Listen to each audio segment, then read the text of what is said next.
Takže dneska si predstavíme Power View, čo je jedna z mála celkom užitočných vecí, ktoré nový Excel 2013 ponúka. Každopádne to veľmi zaujímavá vec.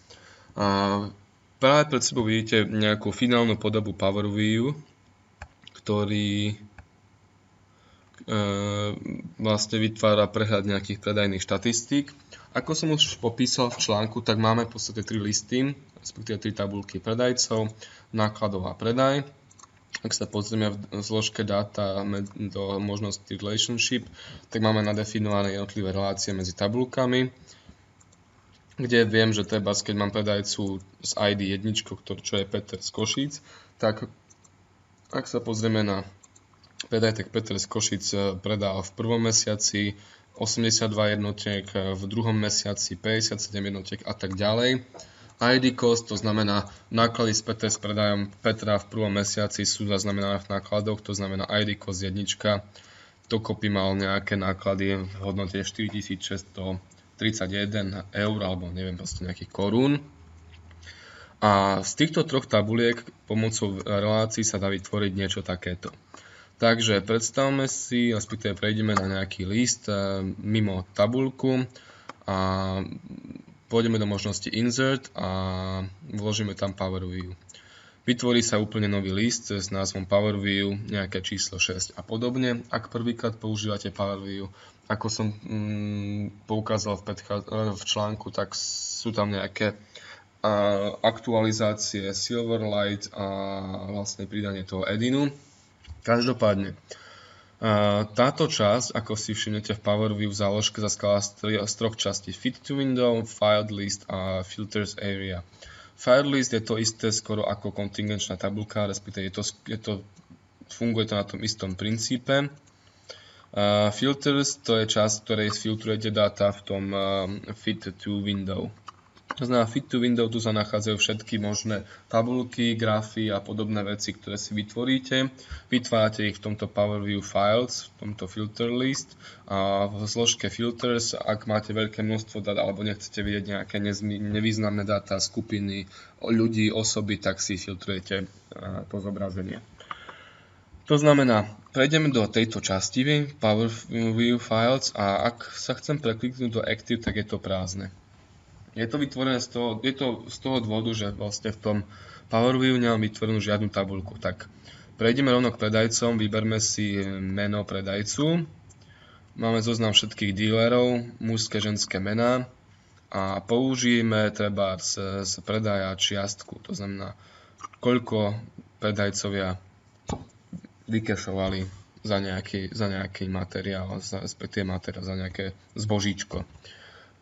Ak si kliknem teba na čiastku, tak sa mi to zoradí podľa úspešnosti, respektíve podľa výkonnosti, alebo naopak od najmenšieho po najväčšie, alebo od najväčšieho po najmenšie.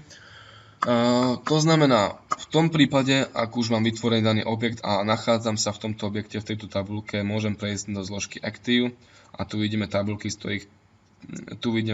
z ktorých daný prehľad čerpá informácie. To znamená predajca a predaj.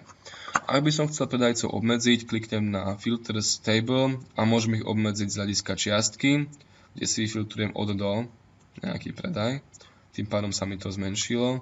Alebo proste klasicky podľa mena, s tým, že funguje search. Ale nechajme teraz filtre nabok a ešte si ukážeme, ako vytvoriť ďalší objekt. To znamená, všimnite si, že najprv som bol v tejto tabuľke, mal som Active, kliknem mimo tabuľku do prázdneho priestoru, tak už som v All, do Active sa nemôžem prekliknúť. Pridajme si zase niečo z predajcov a trebárs povedzme, že chceme vidieť mesto a chceme vidieť v meste, podľa mesta nejakú tú čiastku. Takže máme vytvorenú tabuľku, ktorú si samozrejme môžem posunúť kde chcem, môžem ju zväčšiť a podobne.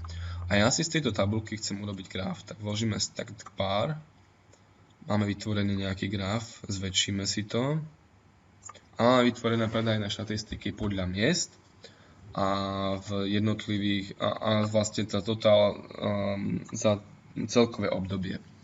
Ak by som to chcel nejakým spôsobom vyfiltrovať, tak pre istotu si zvolím rok do Tile by. Tile by znamená, že sa mi to je to niečo ako filter v kontingenčnej tabuľke, to znamená, mám tu len rok 2014, k dispozícii sú tu v podstate iné roky nie sú, ale ak sa prekliknem naspäť do grafu, tak máme v axis mesto a zvolíme si tam ešte mesiac, čo sa stane. A mesto preňame do formy legend. Takto. Tým pádom vidíme prehľad po jednotlivých mesiacoch v roku 2014, koľko sa predalo. Vidíte, keď si teraz ako zameriam na túto bunku, respektíve na túto časť modrý štvorec, tak sa mi zobrazí, že v prvom mesiaci v Bratislave sa celkovo predalo za 52 146. Ak by som klikol len na túto časť, to znamená, vyfarbila sa mi vlastne táto bunka, automaticky v tejto tabuľke vidím, kto sa postaral o to, že tam sme mali tržbu 52 146 korún alebo eur. Je to Dušana Eva Michal Martin. Tu si všimnete, ako ten Power View funguje, že tá interaktivita medzi dátami je neskutočná. Ak som preklikol sa do Košíc, tak zase tu mám Košičanov, dílerov a podobne. Ak by som chcel si zvoliť celkovo mesto, tak vidím, že v meste sa mi predalo celkovo 91 000 v prvom, 86 v druhom, 83 v treťom, dokopy 260 660 a títo díleri sa o to postarali. Takže takýmto spôsobom nejak funguje Power View. Čo sa týka prehľadu, ktorý som ukázal na začiatku, táto predajnosť, tu som použil okrem grafov aj nejaké prepojenie s miestami pomocou Google Earth a vytvoril som nejaké výpočtové polia a podobne. Tieto veci budem preberať podrobne v následujúcich článkoch.